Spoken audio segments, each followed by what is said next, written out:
What's up everybody, this is Wills with Windows and Wheels Detailing here, and we're coming to you with another how-to video. Today we're actually going to be doing a badge removal. We're talking about badges, we're talking about any type of lettering like this. Sometimes you can do badges like the emblem themselves, but in this case we're just taking the 740i off of the back of this guy. As far as reasons to do this, if you've ever seen close-ups of my Camaro, you know I'm kind of a big fan of the debadge look. It kind of gives it a nice clean look. You don't get your mitt and such caught up in it. Another reason to do it is sometimes if you have a really older car, or if you're doing a clear bra, pulling the badge off so that you can either lay the clear bra flush behind it and then reapply the badge if you wanted to. Gives it a nice clean look. Or sometimes to be able to really clean in behind them, you can actually pull the badge off, do some polishing and such behind it, and then reapply it if you wanted to. In this case, we're just going to be pulling it. So we've got a few tools here. First thing that we're actually going to need to do is actually heat the badge. This is actually double stick tape on the back of this, so we want to kind of loosen that up a little bit just to help the glue to loosen up and remove from the paint some. So we're just going to be using a heat gun.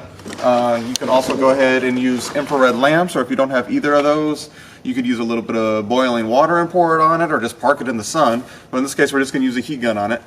After that, we're going to go behind it with a little bit of fishing line. I'm not sure if you can see it or not. This is a pretty thin line, but this is just going to kind of go behind the badge to be able to pull everything off. And finally, when we're through with pulling it off, you'll see we'll have a little adhesive left on this guy, but we're going to be using an adhesive remover to take that off. Our last step will be we're going to be polishing behind it, because typically when you obviously doing all this work behind it, you're going to leave a little bit of marring on the clear coat itself, but it's not anything that's going to go all the way through the paint, as long as you're careful with it.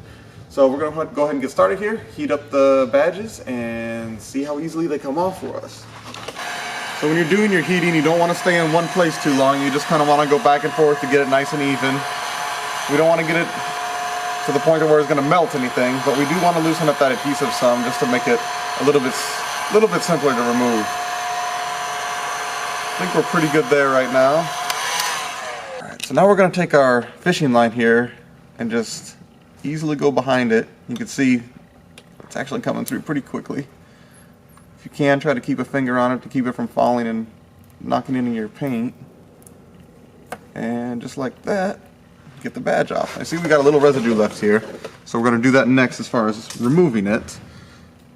But first we want to get all these badges pulled off. Now these are coming off pretty easily. Sometimes if you get older ones, you'll want to get a little bit heavier test line as far as your actual fishing line. This is only an 8 or 10 pound test here. But on really bad ones, sometimes we'll bump it up to a 20 or 30 pound test line, and that'll kind of cut through the older adhesive a lot easier for you. Do be aware that obviously the paint is warm as well, and if you do use a heavier test line, you can actually, on softer paints, dig into the paint. So you want to be careful with that, so that way you're not doing any damage to the paint when you're removing the badge. Last one here.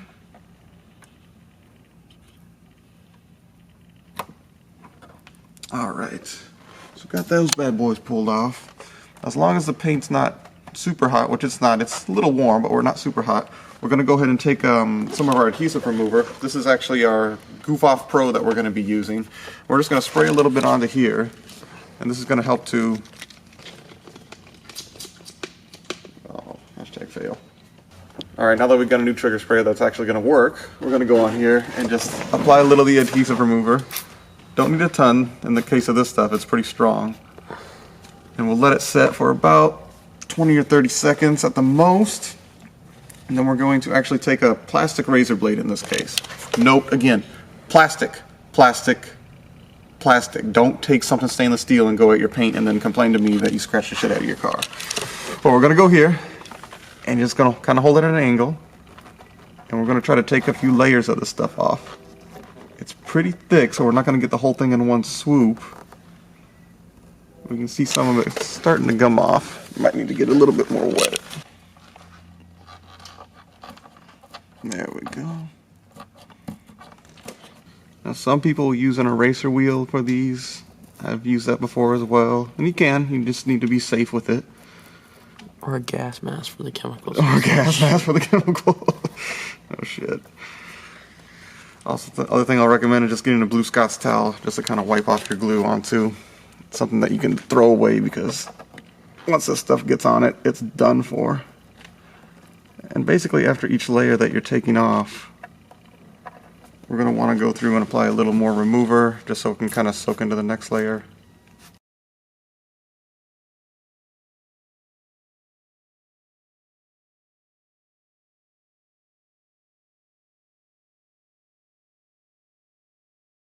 So now that we got all the badge removed, all the adhesive removed, we've got to work a little bit on these little scratches. Now in silver it's not as noticeable, but you can hopefully still see in the video that they are there. The other thing that sometimes you'll have on badges that have been left for a long time is ghosting. So essentially you'll be able to kind of see the outline in certain lighting of where the actual badges were at.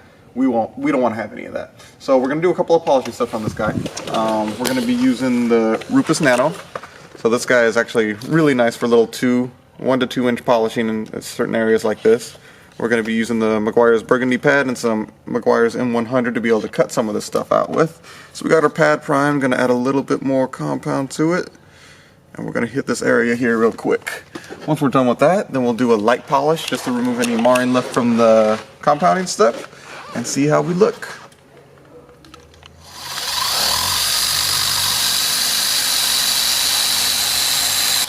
Can I get another battery? You want me to take that one? I'll keep it. Looks like it came out pretty good. We're going to do one more step. We got a little bit of touch up down at the bottom part, but almost all of the marrings or the little scratches have come out.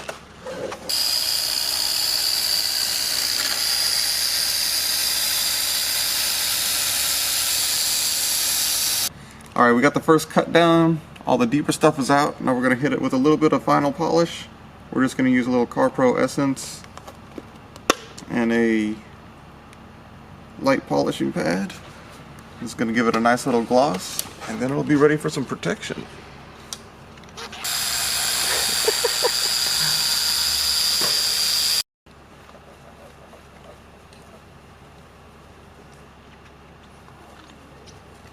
Alright, got the polishing done. Final step that you would want to do, in this case we're actually going to be doing a ceramic coating on this car, so that'll be the protection we're applying to it. If you're not doing that, then you can go ahead and use a wax or a sealant or something to put under the paint just to give it some protection, because after all that polishing and the chemicals that we use, this is pretty much bare paint right now that we're dealing with. Couple of notes: if you don't have a Rupes Nano or something like that, if you have a nice air compressor, you can actually buy a little 2-inch DA polisher from Harbor Freight. It's about 15 or 20 bucks. It's pretty inexpensive, but they work pretty well. Another option would be you can use like a 3 or 4 inch backing plate on your regular DA, be it a Porter cable or a Meguiars or whatever, but that would be enough to be able to fit into this area. And worst comes to worst, you can always use your hands. Something like M100 is actually able to be used by hand. You need to use a little bit of elbow grease to be able to get in there and really remove those scratches, and then kind of finesse it down with your secondary polish. If you don't want to go with a pro grade type of a compound, something over the counter would be like Meguiars Ultimate Compound. You can find that at a local auto parts store, Walmart, or something like that. It's very, very close to what M100 or M105 is. Gives you a little bit more working time as well, a little bit more lubrication to it, so that way it doesn't dry up quite as quickly. And then as far as a final polish, again, if you don't want to use CarPro Essence like we did, something like a Swirl X 2.0, which is another Meguiars product that you can get over the counter, works really well as a final polish too. And again, you can use it by machine or by hand. Just a couple things again to keep note of when you're doing this is, again, make sure you're careful when you're removing the badge with the fishing line. You don't want to do any more damage to the paint than obviously we have to do when we're actually removing the badge. Some cases, some people like to save the badges. Sometimes when you're reselling the car, people fear that if the badge is gone, that it's been an accident or something like that. So if you can kind of show them that the badge is there and this is the reason you did it, sometimes it's a little bit of a good thing.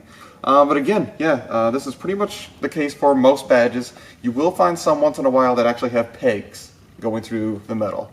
And in a situation like that, obviously, unless you're going to get into doing a little body work to bond up the pegs, wouldn't really recommend this, because you're going to have a couple of holes left in your car that you're not going to be able to fix. But most modern cars, you're going to actually have the double stick tape, whether it's on the back side here, a lot of times side badges or front badges. So hopefully that helps you guys out some. If you got any questions about it, comments, concerns, etc., please feel free to leave some comments below. Otherwise, we will see you in another week or so with another video. Thank you.